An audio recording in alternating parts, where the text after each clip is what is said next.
So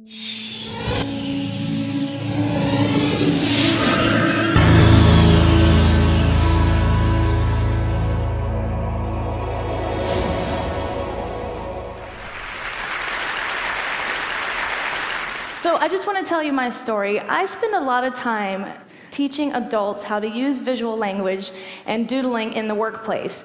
And naturally, I encounter a lot of resistance, right? Because it's sort of considered to be anti-intellectual and counter to serious learning. But I have a problem with that belief because I know that doodling has a profound impact on the way that we can process information and the way that we can solve problems.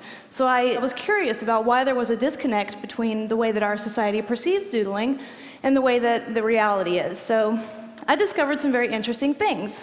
For example, there is no such thing as a flattering definition of a doodle. In the 17th century, a doodle was a simpleton or a fool, as in Yankee Doodle.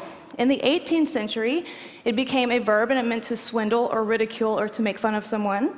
In the 19th century, it was a corrupt politician, and today we have what is perhaps our most offensive definition, at least to me, which is the following. To doodle officially means to dawdle, to dilly-dally, to monkey around, to make meaningless marks, to do something of little value, substance, or import, and my personal favorite, to do nothing. Additionally, I've heard horror stories from people whose teachers scolded them, of course, for doodling in classrooms, and they have bosses who scold them for doodling in the boardroom. There is a powerful cultural norm against doodling in settings in which we are supposed to learn something. And unfortunately, the press tends to reinforce this norm when they're reporting on a doodling scene, of an important person at a confirmation hearing and the like. They typically use words like discovered or caught or found out, as if there's some sort of criminal act being committed. And additionally, there is a psychological aversion to doodling. Thank you, Freud. In the 1930s, Freud told us all that you could analyze people's psyches based on their doodles.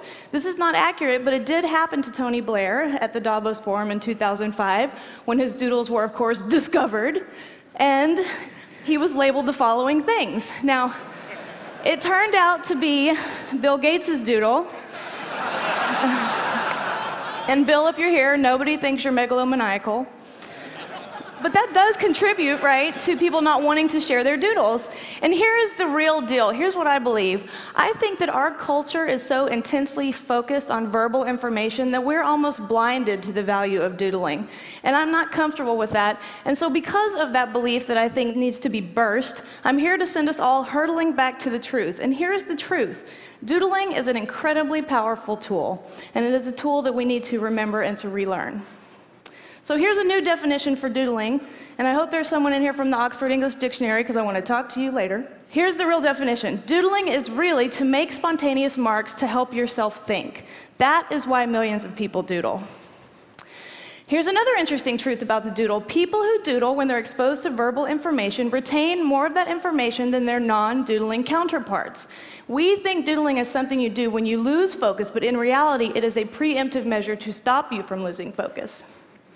Additionally, it has a profound effect on creative problem solving and deep information processing. There are 4 ways that learners intake information so that they can make decisions. They are visual, auditory, reading and writing, and kinesthetic.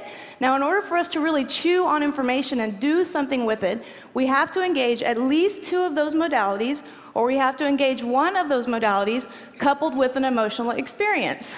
The incredible contribution of the doodle is that it engages all 4 learning modalities simultaneously with the possibility of an emotional experience. That is a pretty solid contribution for a behavior equated with doing nothing. This is so nerdy, but this made me cry when I discovered this.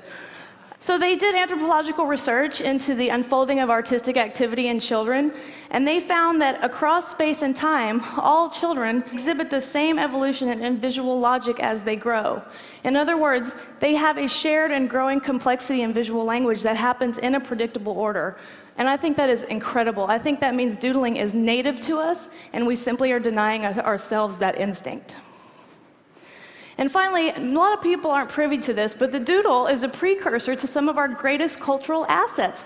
This is but one. This is Frank Gehry, the architect's precursor to the Guggenheim in Abu Dhabi. So here's my point.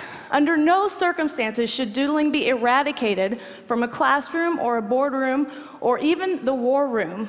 On the contrary, doodling should be leveraged in precisely those situations where information density is very high and the need for processing that information is very high.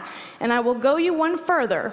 Because doodling is so universally accessible and it is not intimidating as an art form, it can be leveraged as a portal through which we move people into higher levels of visual literacy. My friends, the doodle has never been the nemesis of intellectual thought. In reality, it is one of its greatest allies. Thank you.